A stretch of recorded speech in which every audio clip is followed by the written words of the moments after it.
Okay, the last thing that I'm going to talk about is how to do the clone stamping tool and create this kind of brushed image with one of your friend's pictures. So this is the example of what we will be doing. So you should have that image already open in Photoshop. By the third time around, you should already know that you need to go ahead and image size, and size your image back down to a 5x7. Okay. This technique is the one that it's most important that you do that with. Okay. So you'll want a 5x7, either portrait or landscape, whatever direction your image is going. Then you will want to find the clone stamping tool, which is right here. It's below the brush tool. You can either just hit S to get there quickly, or you can go find it, and you can kind of see a little video happening of what it does, and it paints pixels from another part of the image. Paints with pixels. So I'm going to select the clone stamping tool. The next thing is you're going to see your brush size, and I might want to actually scale mine down a little bit. So I'm going to come up here to my brushes, and I'm going to scale it down a little bit so it's just not so big. 20 pixels for my image is what works. So you'll want a brush size that's not as big as their face. You'll want a little bit smaller than that. Okay? The first thing that you're going to want to do after you get the clone stamping tool selected, after you resize your brush, is we need to get a sample area so it knows what to paint with what. And so to do that, I'm going to press and hold the Alt key on my keyboard. It's next to the space bar. And you'll see that my cursor will change to kind of reminds me of like a bullseye or a target. Okay, and then I just want to click near their face, maybe not necessarily on their face, but near their face one time, and then I can release the Alt.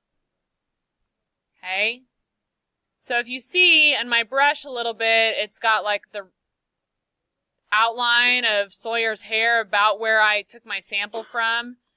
Okay, and I'm going to want to say, go File, New. Go ahead and rename this to be clone stamp and the person's name.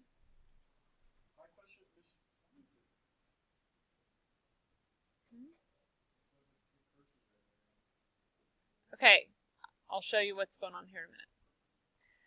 Alright, so File New. This is where the width and height and having your image be about a 5x7 is the most important. Because what you're going to want to do is actually change your width and height to be a 5x7. So first start with the pixels and change that to say inches. The width, again, looking at how your image actually is oriented.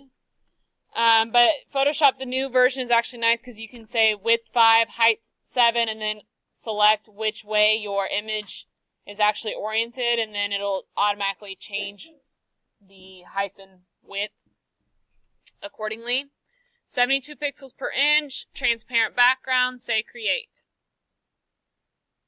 Then from there, you're going to want to be roughly centered on your image, and you're just going to paint and color, and it's going to kind of reveal their face.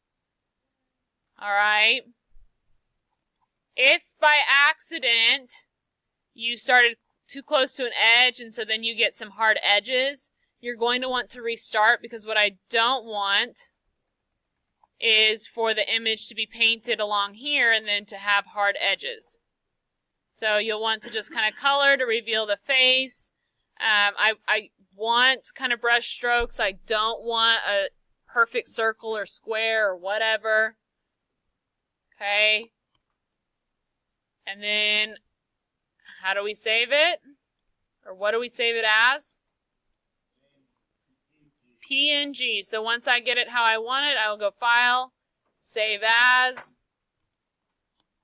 change it from a Photoshop file to a PNG. Make sure I'm on my H drive or wherever I want to save it, and say Save, and then OK. One little side note, and why, to answer Reese's question, was he was like, he's actually in his image and he painted Mason on his shirt. Okay? So he's like, why is there 2 mouses going on? So let's just pretend like I'm going to put Sawyer's head over here as well. While I'm clicking and dragging, and it's harder to see on my screen, do you see where I'm painting down below on the fireplace and the little crosshairs up above like it's by her eye right now? That's what the clone stamping tool is doing, is that the crosshair is where my sample is coming from, and then the circle is where I'm brushing or painting. So I could really creepily get like a few different heads of Sawyer around here. I just have to go resample. And then it's like I'd have triplets, and that's scary. Okay? So that's where that's pulling from. We're just putting it onto its own document versus the other way. Okay? And so those are your 3 techniques. If you have questions you need to ask,